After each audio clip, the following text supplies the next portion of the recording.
오늘도 행복하고 기쁜 날 시작합니다. 오늘 4월 28일 새벽 우리 함께 사도신경 신앙고백 드리심으로 시작하겠습니다. 나는 전능하신 아버지 하나님 천지의 창조주를 믿습니다. 나는 그의 유일하신 아들 우리 주 예수 그리스도를 믿습니다. 그는 성령으로 잉태되어 동정녀 마리아에게서 나시고 본디오 빌라도에게 고난을 받아 십자가에 못 박혀 죽으시고 장사된 지 사흘 만에 죽은 자 가운데서 다시 살아나셨으며 하늘에 오르시어 전능하신 아버지 하나님 우편에 앉아 계시다가 거기로부터 살아있는 자와 죽은 자를 심판하러 오십니다. 나는 성령을 믿으며 거룩한 공교회와 성도의 교제와 죄를 용서받는 것과 몸의 부활과 영생을 믿습니다. 아멘. 오늘 부르실 찬양은 찬송가 301장 지금까지 지내온 것 주의 크신 은혜라. 이 찬양 부를 때마다 아마 신앙생활 하시는 부모님, 어머니 이렇게 모시고 계신 분들은 아마 권사님 또는 나이 어리신 그분들이 부르는 흥얼흥얼 부르는 이 찬양이 아마 기억이 많이 나시리라고 생각합니다. 저도 가끔 교회에서 이 찬양 회중 찬양으로 우리 함께 부를 때가 있어서 한번 꼭 권사님들 앞자리 이렇게 앉으시거든요. 권사님들한테 권사님들 해보세요. 그래서 권사님들 함께 부르시는데 많은 젊은 집사님들, 젊은 권사님들이 눈물을 흘려요. 아마 이 찬양을 들을 때마다 아마 부모님, 어머니 그런 분들이 많이 생각나서 그런 거 아닌가 이런 생각이 듭니다. 자, 오늘 아침에 찬송가 301장 찬송 같이 하겠습니다.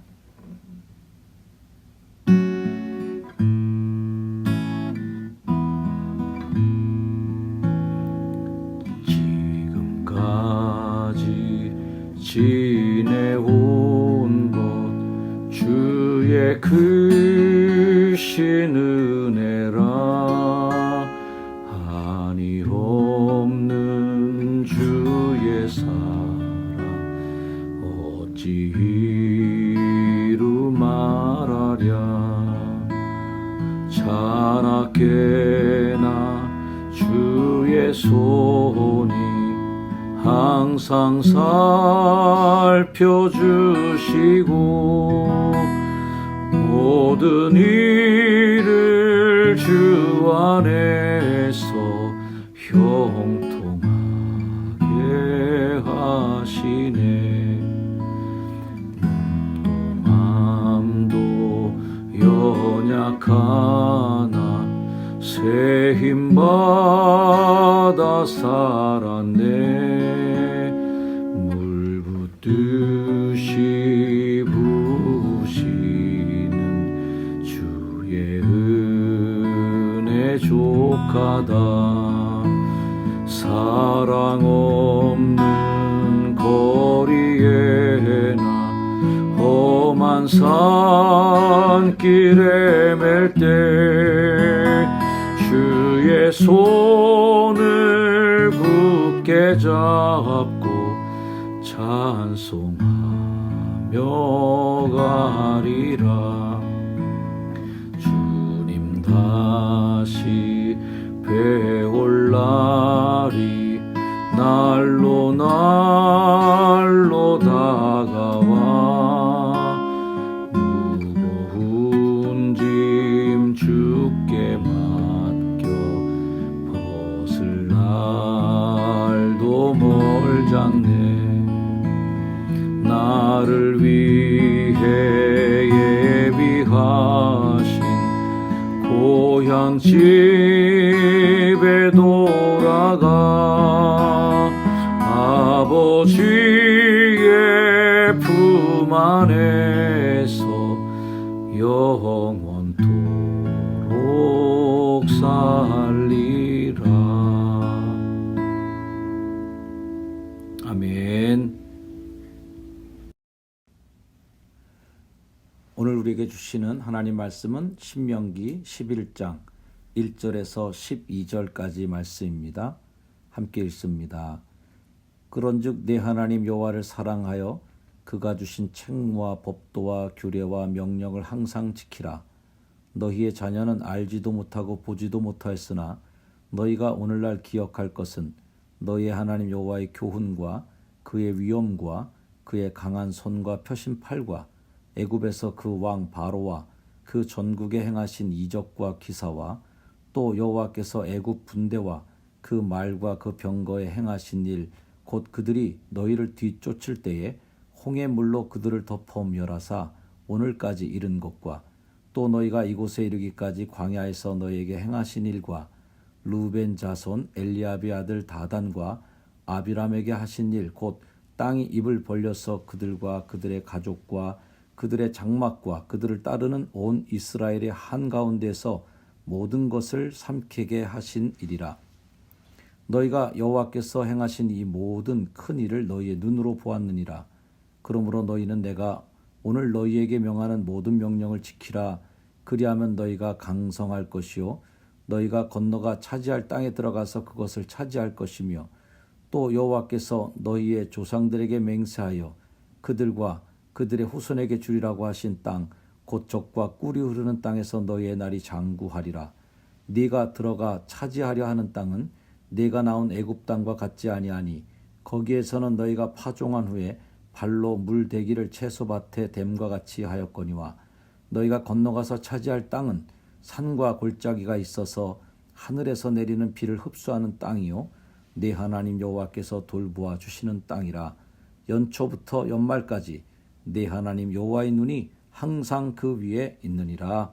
아멘. 성경을 보면 하나님이 땅에 대한 관심이 굉장히 많으신 것을 볼 수 있습니다. 물론 우리가 생각하는 요즘 부동산 뭐 이런 개념은 절대 아니고요.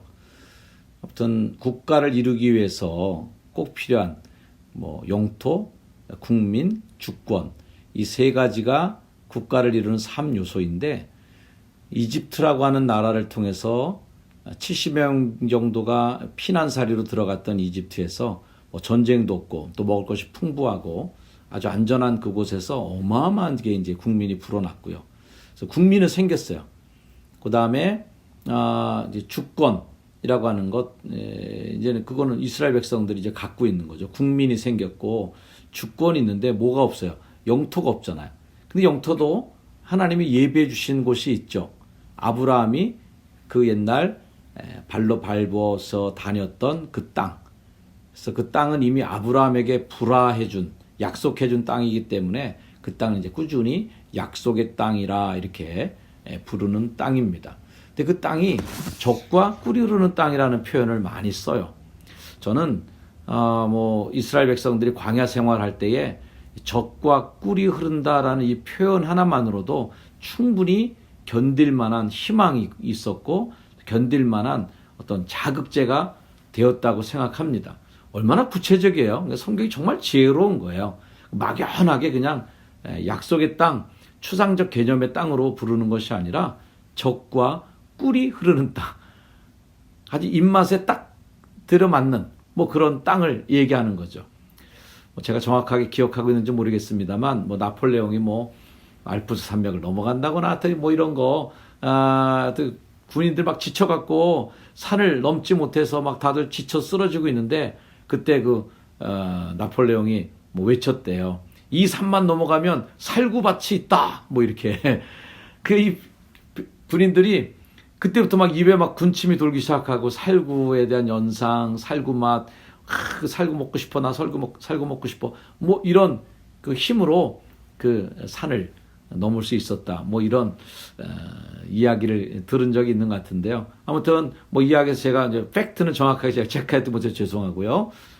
연상할 수 있는 것, 꿈꿀 수 있는 구체적인 것을 하나님이 보여주신 것이 이 젖과 꿀이 흐르는 땅이라는 표현입니다.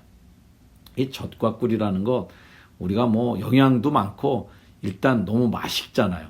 너무 맛있게 느껴지고 거기에 생명이 느껴지고 거기 풍성함이 느껴지는 그 단어를 하나님 쓰시면서 이스라엘 백성들이 광야에서 인도하여 가십니다.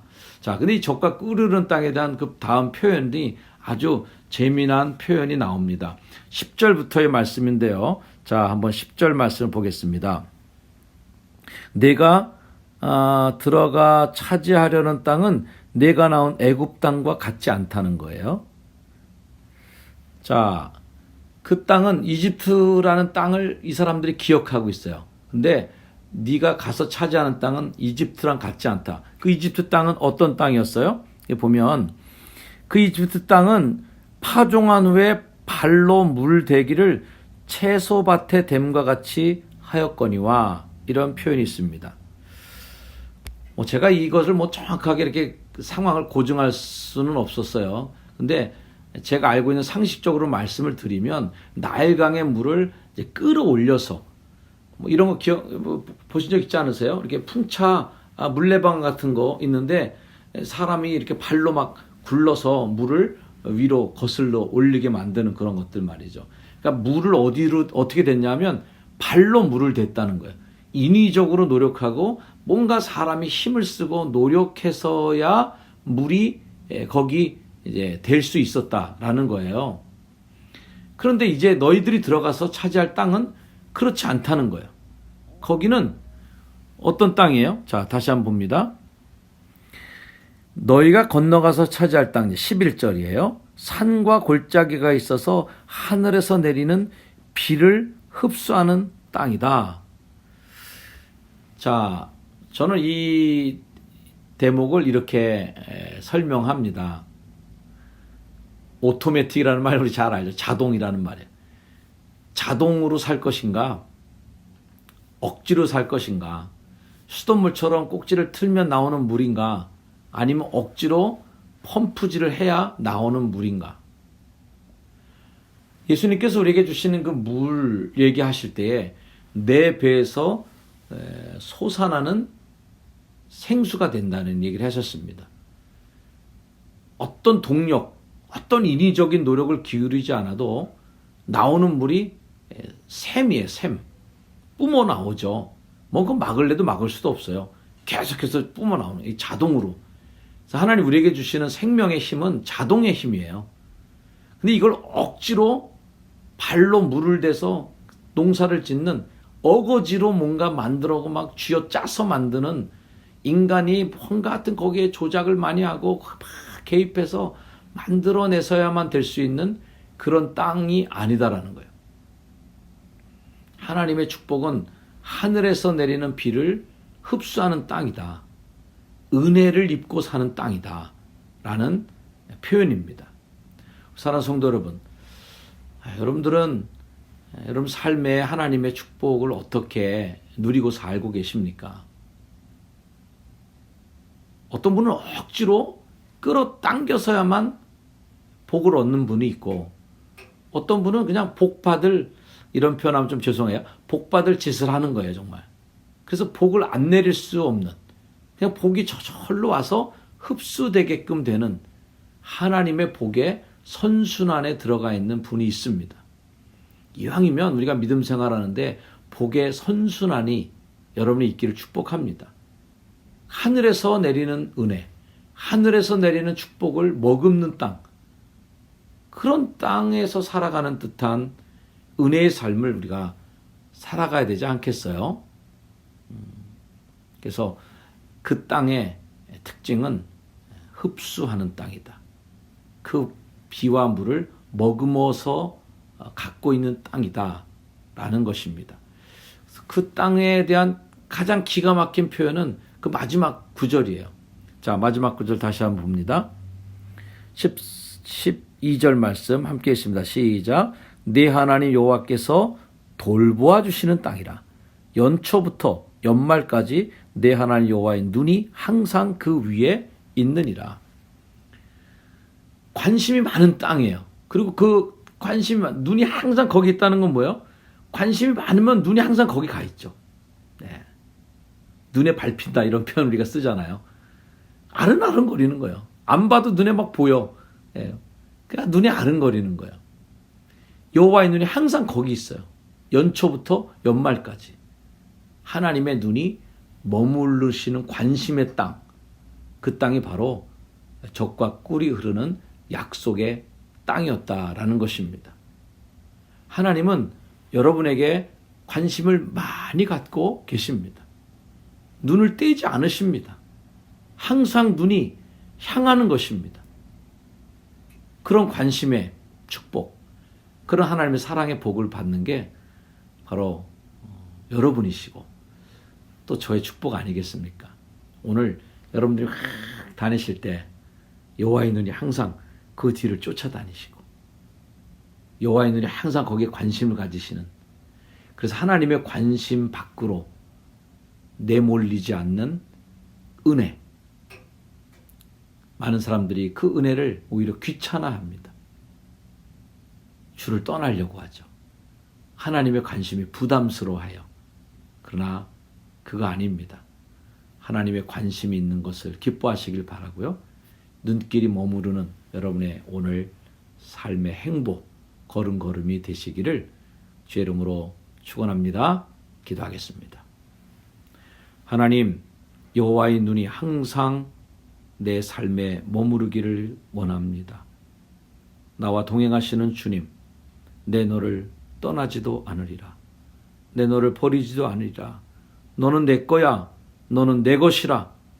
라고 선포하시는 하나님의 소유된 백성된 우리들, 하나님의 관심의 중심에 있기에 여호와의 눈이 항상 그 위에 머무르는 영적인 부담도 있지만 이것이 우리의 영혼의 복이 되게 하옵소서. 하나님, 오늘도 살아가는 날 동안 힘차게 세상살이에서 이겨내게 하시고 뚫고 전진하게 하시고 넘어서는 확장과 성장의 역사가 우리 삶에 나타나게 하옵소서. 우리 구주 예수 그리스도의 이름으로 간절히 기도드렸사옵나이다. 아멘. 주기도문 하심으로 우리 새벽 기도 예배를 마치겠습니다.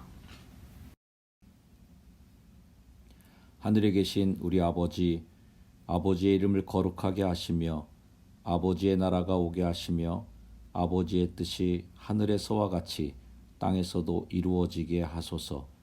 오늘 우리에게 일용할 양식을 주시고 우리가 우리에게 잘못한 사람을 용서하여 준 것 같이 우리 죄를 용서하여 주시고 우리를 시험에 빠지지 않게 하시고 악에서 구하소서. 나라와 권능과 영광이 영원히 아버지의 것입니다. 아멘. 오늘은 또 어떤 일이 내 삶 속에 일어날까 기대하고 바라는 마음으로, 설레는 마음으로 하루를 시작합니다. 여러분도 오늘 주님이 이끌어 가실 새로운 길 잘 걸어가시길 바라고 순간순간마다 여호와의 눈길이 닿는 행복함을 느끼고 살아가는 오늘 하루가 되기를 주의 이름으로 축복합니다. 오늘도 승리하시고 이기세요. 빅토리. 파이팅 하세요.